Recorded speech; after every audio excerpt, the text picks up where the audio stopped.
Vamos a comenzar a describir a los nervios craneales. Como habíamos dicho, cuando estudiamos los órganos del sistema nervioso periférico, encontramos a los nervios y a los ganglios.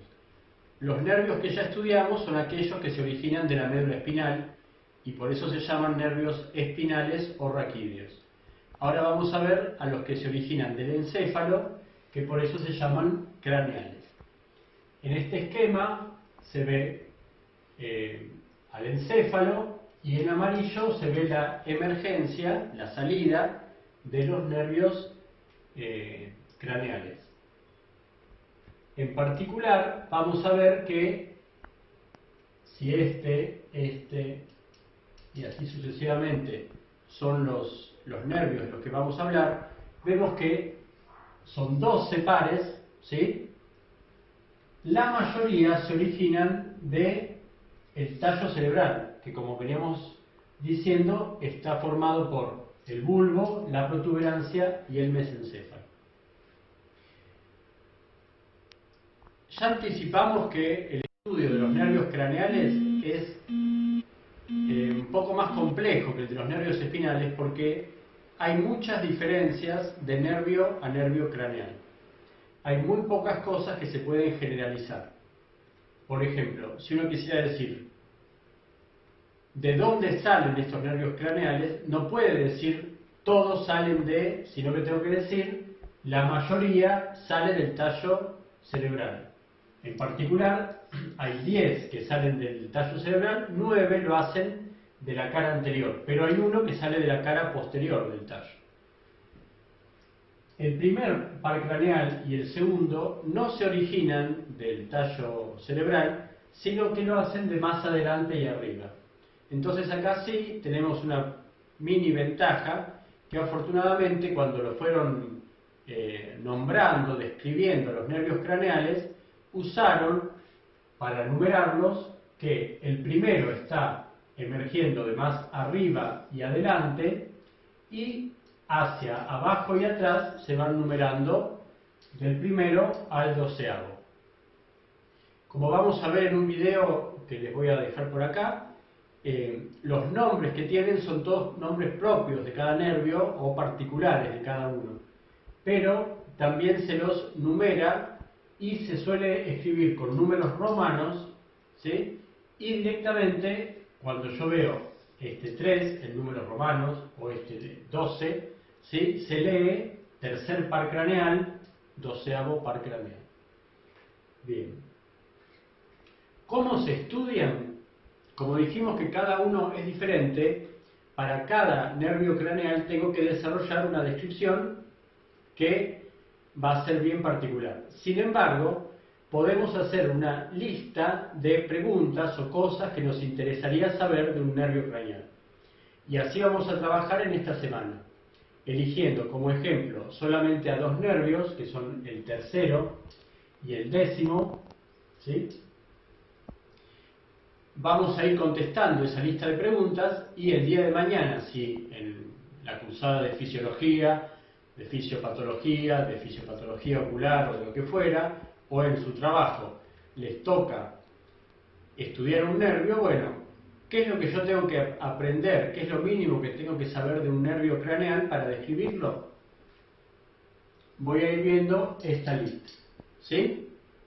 Los núcleos asociados, el origen real, el origen aparente, la función del nervio, el agujero o conducto de algún hueso por el que pasa el nervio para entrar o salir al cráneo, el recorrido que hace el nervio, algunos detalles histológicos y las estructuras inervadas. Esto está desarrollado un poco en ese video que les voy cuyo enlace les voy a dejar, pero fíjense algunas cosas que se pueden ir generalizando, nunca para todos, pero para algunos, o para la mayoría. Cuando hablamos del recorrido, en general estos nervios son relativamente cortos, porque la mayoría inerva estructuras de la cabeza y del cuello, ¿sí? Entonces, cuando uno estudia el recorrido del nervio, no tiene que hacer un estudio demasiado grande en cuanto a superficie o músculos, pero hay excepciones como la que vamos a ver del nervio vago, que a pesar de que se origina en el encéfalo, termina inervando estructuras del abdomen. O sea, es un nervio craneal muy largo. El resto son generalmente nervios relativamente cortos que se van a terminar inervando estructuras de cabeza y cuello. Bien, vamos a empezar a hablar de estos tres conceptos que son el origen real del nervio, los núcleos asociados y el origen aparente del nervio. ¿Por qué hablamos de núcleos asociados? Núcleo es una estructura del sistema nervioso central. ¿Qué es un núcleo? Un grupo de somas en el sistema nervioso central. Bien, como ya lo vimos para los nervios espinales, no se puede explicar perfectamente un nervio sin hablar de algo del sistema nervioso central. Entonces, aunque el nervio es un órgano del sistema nervioso periférico, se va a relacionar siempre con núcleos del sistema nervioso central. Entonces vamos a mirar acá y lo podemos empezar a describir en función de lo que ya vimos para los nervios espinales. ¿Se acuerdan que el nervio espinal tenía una raíz posterior y una raíz anterior que están dadas por axones? Ahora, cada axón pertenece a una neurona y esa neurona también tiene un soma. Bien, ¿a qué se llama origen real de un nervio? A la ubicación de esos somas. Entonces, yo podría decir que un nervio espinal se origina en parte en un ganglio sensitivo, un ganglio de la raíz posterior, y en otra parte en la sustancia gris. Para la mayoría, mejor dicho, para todos los nervios espinales, el origen va a estar en el asta anterior, donde están los somas de las neuronas motoras somáticas. Acuérdense que esta que sale del asta anterior va a terminar inervando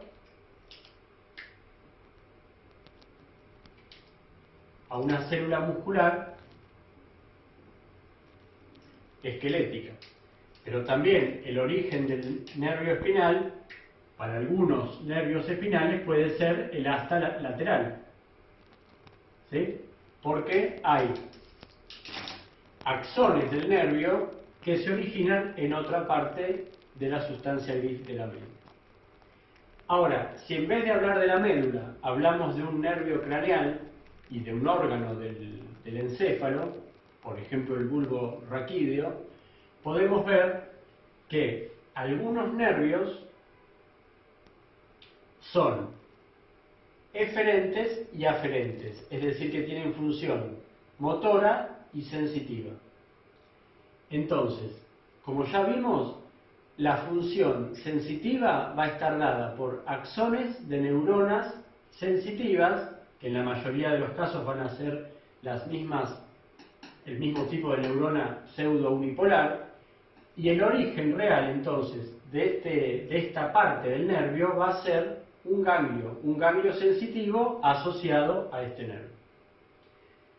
Ahora, el origen real de las partes o de la fracción eferente del nervio van a ser núcleos, porque en ese caso el soma de la neurona, igual que en la parte eferente del nervio espinal, el soma se encuentra en un núcleo del sistema nervioso central. Entonces, por ejemplo, este axón rojo se va a extender y va a terminar haciendo sinapsis con una célula muscular esquelética si es un axón somático, ¿sí? O va a terminar haciendo sinapsis en un ganglio para después terminar en una célula muscular lisa, cardíaca o una glándula, ¿sí? Si es un componente autónomo. ¿Qué ocurre además? Que en la parte sensitiva, si bien el origen real está en el ganglio, este axón va a terminar haciendo sinapsis con alguna neurona que tiene el soma también en un núcleo. Entonces, estos núcleos, grupos de somas, en el sistema nervioso central, están asociados al nervio. Pero los núcleos no van a ser de la misma clase en cuanto a función. ¿Por qué? Porque fíjense que estos núcleos contienen somas que originan a los axones. Estos núcleos son parte del origen real del nervio. Así como este es el origen de la parte sensitiva, estos dos son el origen de la parte eferente o motora.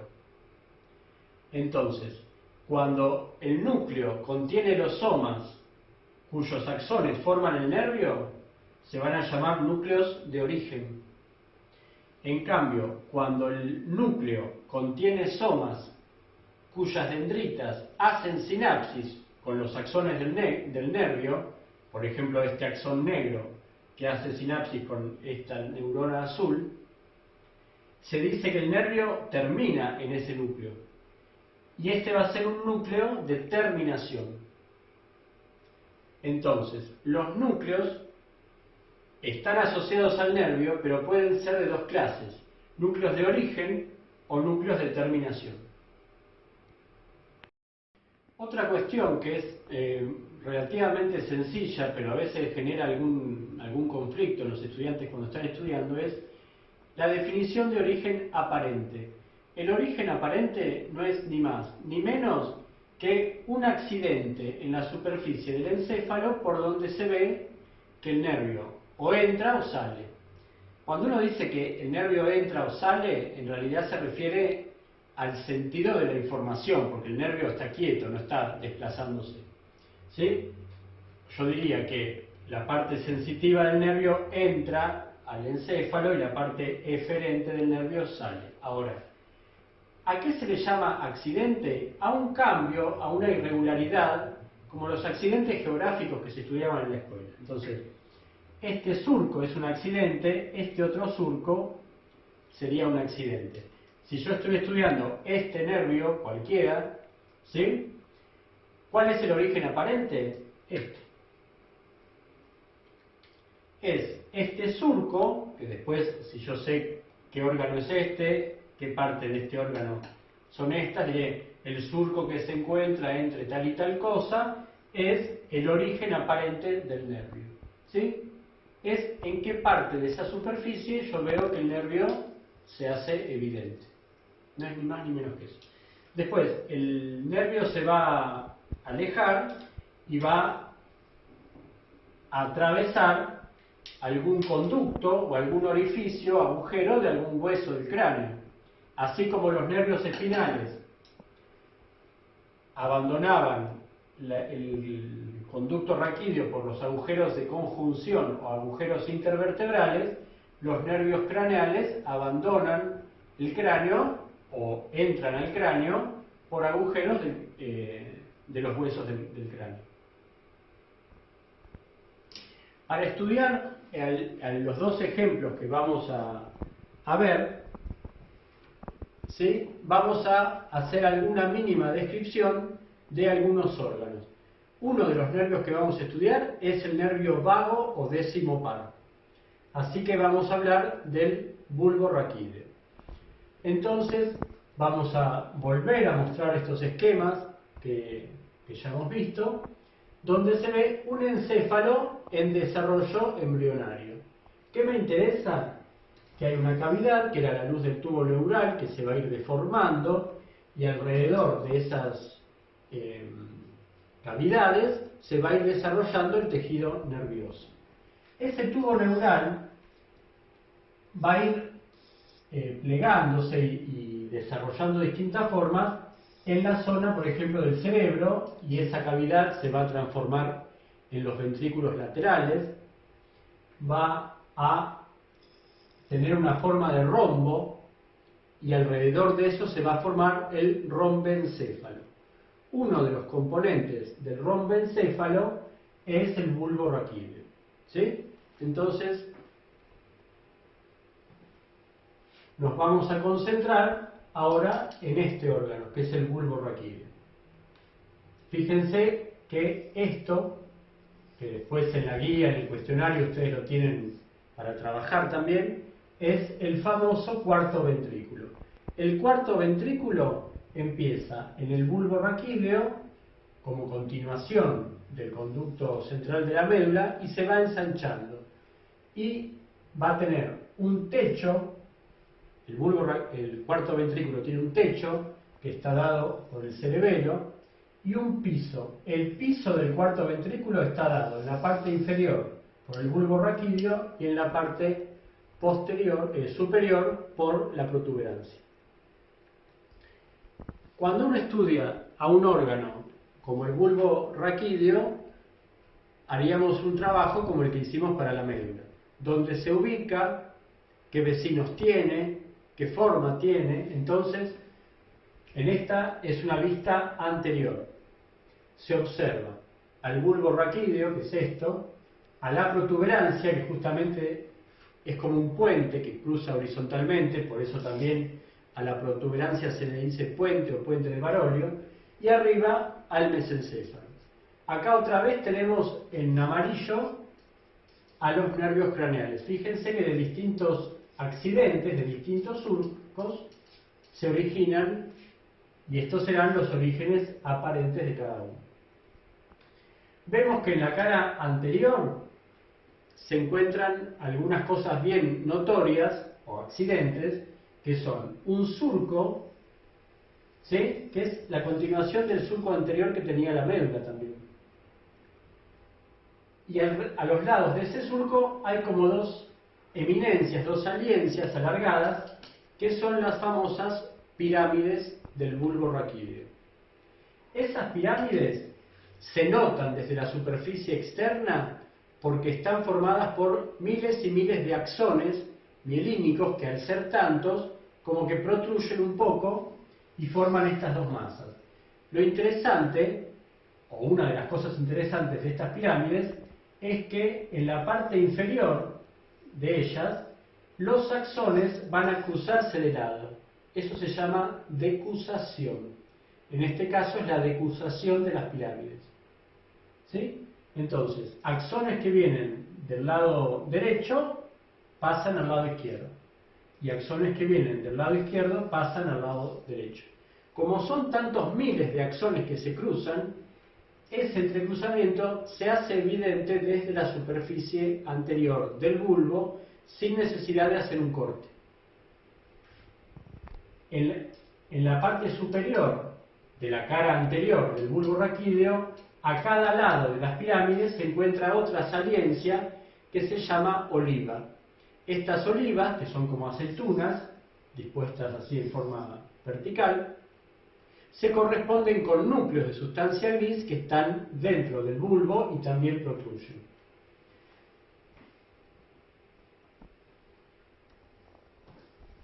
También se puede estudiar en un corte, en una vista lateral, ¿sí? Este es el hueso del fenoides, ¿sí? Este es el cerebelo, esta es la oliva de vuelta que se ve del costado también.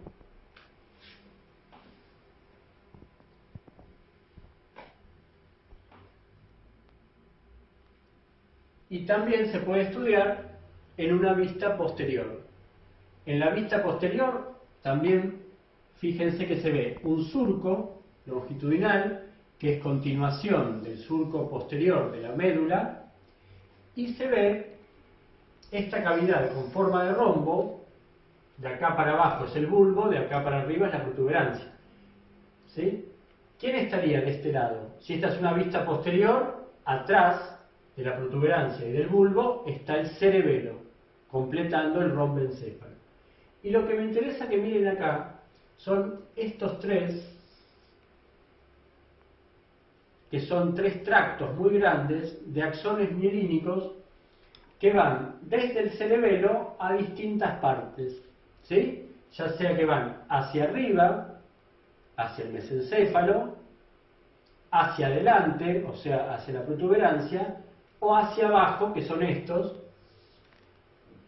que entran al bulbo y siguen por la médula espinal.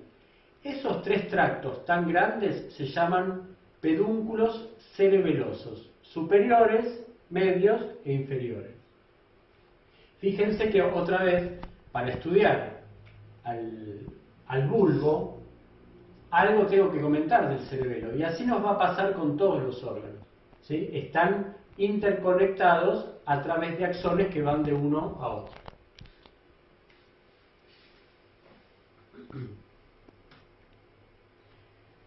Acá lo que hice fue remarcar en color lila, ¿sí?, esta estructura del mesencéfalo. Se llama pedúnculo cerebral. Así como está el pedúnculo cerebeloso, está el pedúnculo cerebral, que está formado por miles de axones que van de arriba a abajo o de abajo a arriba. Y fíjense que son axones que se van a continuar por dentro de la protuberancia, pero también se van a continuar en el bulbo raquídeo, ¿sí? Y la protuberancia tiene, además de esos axones verticales, otros que pasan de manera transversal, que son justamente los que vienen desde el cerebelo formando los pedúnculos cerebelosos medios. Para completar la descripción externa, vamos a decir algo que podría haber dicho al principio, que es de dónde a dónde se extiende el bulbo. Entonces, el bulbo se extiende hacia arriba hasta el límite con la protuberancia, que en este caso es relativamente fácil de identificar desde afuera, justamente porque la protuberancia tiene todos estos axones que van de un lado al otro. Cuando digo lado me refiero a derecha e izquierda, ¿sí? Pero donde es un poco a veces más complicado de identificar es el límite con la médula. ¿Por qué? Porque la médula es bastante parecida al bulbo raquídeo, o mejor dicho, es bastante parecida a la porción inferior del bulbo raquídeo. Entonces lo que se usa como límite es justamente la emergencia del primer par de nervios cervicales. ¿Se acuerdan que los nervios espinales eran 31 pares? Los primeros 8 eran los nervios cervicales. El primer par de nervios cervicales se origina del primer segmento medular. Entonces, acá empezaría la médula espinal. Ahora lo que vamos a ver es esquemas de cortes transversales del bulbo raquídeo. El bulbo raquídeo es un órgano relativamente pequeño, pero si uno hace distintos cortes a distintas alturas, puede encontrar cosas bastante distintas. Entonces, en un corte relativamente inferior, o sea, bien cerca de la médula, lo que se encuentra es una estructura como esta. Que si esto es sustancia gris y todo lo demás es sustancia blanca, tranquilamente pueden decir que es muy parecida a la médula espinal. Es una estructura muy parecida a la médula espinal. Y es así porque es algo que se va a continuar y va a ir modificándose en parte gradualmente y en parte debido a estructuras bien visibles y bien distinguibles.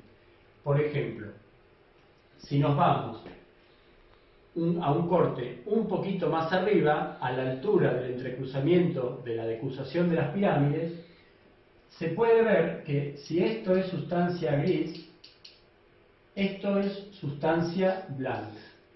Y fíjense que acá lo que está representando son axones que venían por el lado derecho y se pasan al lado izquierdo. A la vez que hay axones que vienen por el lado izquierdo y se pasan al lado derecho. Esto tiene muchas consecuencias. Por un lado, algo que vamos a ver en otra parte de la clase, que las vías están decruzadas, ¿sí? Eso es típico, ustedes ya lo saben seguramente porque conocen alguna persona que tuvo un accidente cerebrovascular y tiene los síntomas, por ejemplo, del lado derecho, parálisis del brazo derecho o del miembro superior derecho entero, y el médico que ha dicho que el accidente cerebrovascular, el aneurisma que se rompió o el infarto ocurrió del lado izquierdo. Eso con respecto a las vías que están cruzadas. Pero la otra consecuencia anatómica que nos interesa es que esto, que era tan parecido a la médula, y recuerden que la sustancia gris de la médula tiene forma de columna que recorre toda la médula, cuya sección es en forma de H, ¿Se entiende eso? La sustancia gris recorre toda la médula con una silueta que forma una H, ¿sí? Pero en sí es una estructura tan larga como la médula. En cambio, esta decursación, como pasa con miles de axones, lo que hacen es decapitar a esas columnas. Y los grupos de núcleos, perdón, los grupos de somas que quedan arriba, ya quedan como núcleos aislados entre sí, que es la forma en que se va a encontrar la sustancia gris en muchos órganos del encéfalo, principalmente en el mesencéfalo, en la protuberancia y en el bulbo raquídeo, ¿sí? En forma de núcleos aislados. Esos núcleos, dentro del bulbo raquídeo, están profundos y en la periferia voy a tener sustancia blanca. Entre esos núcleos hay algunos que son los que corresponden a los nervios craneales. Y eso es lo que vamos a estudiar en particular para la descripción del nervio vago. Esta descripción del nervio vago la vamos a ver en un video que el enlace tendrán por aquí.